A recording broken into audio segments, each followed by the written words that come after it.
Perintah manakah yang paling utama? Saudara-saudari yang terkasih di dalam Kristus, kehidupan sebuah masyarakat atau komunitas seringkali ditandai dengan berbagai macam aturan. Ada yang disebut dengan undang-undang, ada yang disebut peraturan pengganti undang-undang, ada peraturan pemerintah, ada kebijakan setara peraturan, ada yang dinamakan aturan rumah atau komunitas, ada aturan yang bersifat himbauan, instruksi, dan masih banyak hal lainnya yang berkaitan dengan aturan, peraturan, dan perundang-undangan. Dalam dunia Yahudi pun demikian. Orang-orang Yahudi hidup dalam banyak aturan. Tercatat ada 613 aturan yang terdiri dari 148 aturan dalam bentuk perintah atau suruhan, dan 365 aturan dalam bentuk larangan. Namun dalam etika Yahudi, aturan dalam hukum Taurat adalah yang paling menonjol dan menempati urutan yang paling pertama. Selain itu, perluasan dari hukum Taurat dituangkan melalui halakha. Halakha menjadi jawaban atas pertanyaan, apa yang dikehendaki Allah dari saya? Halakha sangat membantu dalam memahami perintah-perintah Taurat secara lebih spesifik. Meski halakha dimengerti sebagai penjabaran praktis dari seluruh Taurat, di mana aturan-aturan yang ada di dalamnya haruslah ditaati sebagaimana menaati hukum Taurat itu sendiri. Saudara-saudari yang terkasih di dalam Tuhan, berita Injil hari Minggu ini menampilkan seorang ahli Taurat yang terkesan sangat bijaksana di hadapan Yesus. Ahli Taurat ini tentu berbeda dengan ahli-ahli Taurat lainnya yang sering tampil sebagai kelompok antagonis dalam Injil. Ia datang kepada Yesus dan bertanya untuk dicerahkan pikirannya. Ia katakan, "Guru, perintah manakah yang paling utama?" Atau dalam rumusan lain dikatakan, "Guru yang baik, perintah manakah yang paling utama dari semua perintah yang ada dalam hukum Taurat dan kitab para nabi?" Menyimak pertanyaan sang ahli Taurat yang begitu bijaksana itu, Yesus menjawabnya sambil merujuk pada Shema Israel, sebagaimana tertulis dalam kitab Ulangan dalam bacaan pertama hari ini. "Kasihilah Tuhan Allahmu dengan segenap hatimu dan dengan segenap jiwamu dan dengan segenap akal budimu dan dengan segenap kekuatan."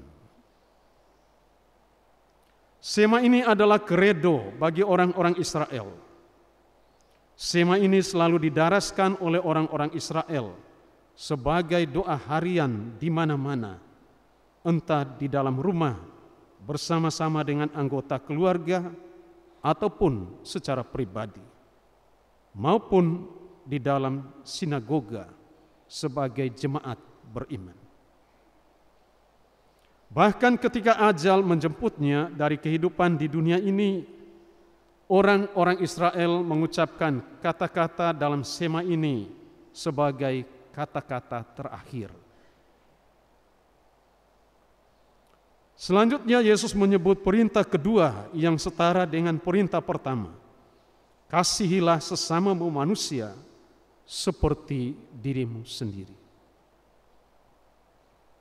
Pada masa itu perintah ini seringkali diperdebatkan, terutama tentang sesama atau arti sesama. Siapakah sesamaku itu? Apakah aku ini penjaga sesama saudaraku dalam kisah Kain dan Abel? Sebab banyak orang Yahudi yang memahami sesama hanyalah sebatas orang-orang sebangsanya saja atau yang memiliki hubungan kekerabatan. Di luar itu adalah musuh bagi mereka, seperti orang-orang Samaria, musuh bagi orang Israel. Pertanyaan perintah manakah yang paling utama menunjuk pada dua dimensi dasar hidup seorang anak manusia. Pada satu pihak bersentuhan dengan aspek keilahian Allah, dan pada lain pihak bersentuhan dengan dimensi kemanusiaan. Dua dimensi ini merupakan satu kesatuan tata gerak atau tindak dan tidak boleh dipertentangkan. Mengasihi Allah tidak boleh dipisahkan dari tindakan dan gerak untuk mengasihi sesama. Demikian pun sebaliknya, mengasihi sesama tidak boleh meniadakan kasih kepada Allah. Sebab itu perintah yang diajarkan oleh Yesus menghubungkan hal-hal yang bersifat ilahi dengan hal-hal yang bersifat manusiawi. Dengan berpedoman pada ajaran Kristus ini, maka seorang murid sesungguhnya dipanggil untuk menggapai kekudusan, baik dalam menerima kasih ataupun dalam memberi dan membagi kasih kepada sesama. Perintah kasih yang diajarkan oleh Yesus di hadapan ahli Taurat menjadi sangat relevan karena Yesus mengajaknya untuk melakukan sesuatu yang melampaui hukum Taurat dan tradisi Yahudi. Bagi Yesus, kasih tidak boleh legalistik atau sebatas norma etik semata, melainkan kasih mesti berurat nadi. Kasih harus mendarah daging dalam persekutuan dengan Allah dan dengan sesama. Kasih mesti menjadi tali pengikat yang mempersatukan antara yang ilahi dan yang manusiawi. Saudara-saudari terkasih, bagi kita pertanyaan dari ahli Taurat menjadi poin penting untuk mengubah pandangan dan konsep kita tentang aturan atau hukum.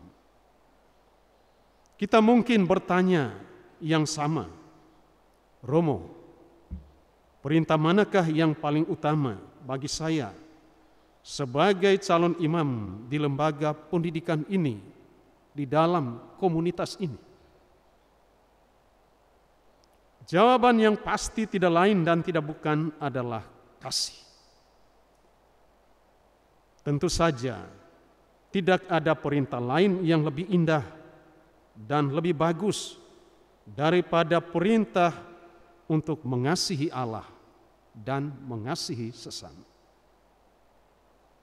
Seorang calon imam yang dipanggil untuk menjadi imam mesti hidup dalam kasih dan memelihara kasih setiap hari.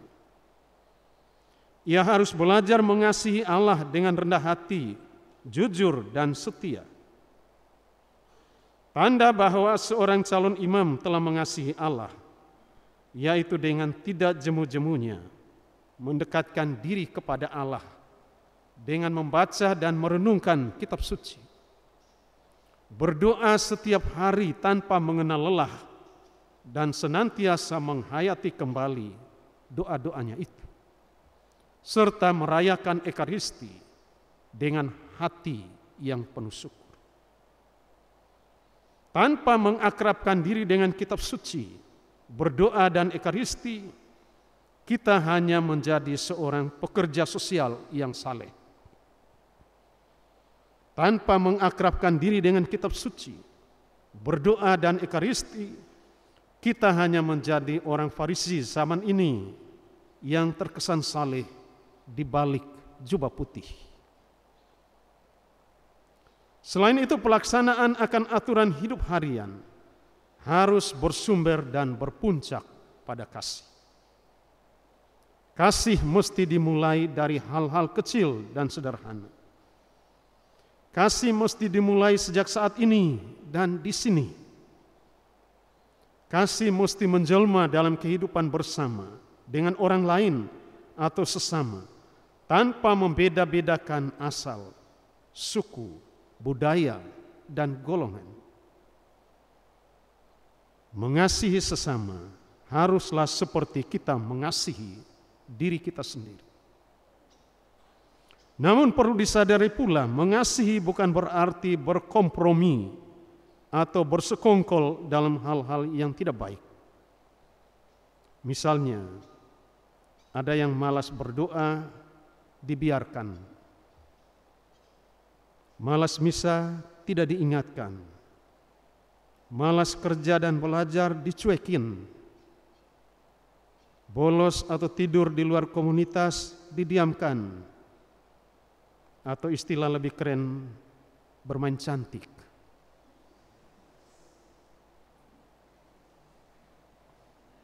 Kasih hendaknya mengubah atau membuat diri kita sendiri dan sesama menjadi lebih baik, seperti lebih jujur, lebih sadar diri, lebih rendah hati, lebih murah hati, tidak pendendam, tidak sombong, tidak cemburu, dan lain sebagainya. Sudahkah kita mengenakan kasih yang sejati dalam diri kita melalui penghayatan aturan hidup harian di rumah Rita tercinta ini? Apakah kita pun sudah sungguh-sungguh memelihara kasih persaudaraan di antara kita, sehingga tidak ada lagi dusta di antara kita di dalam komunitas ini?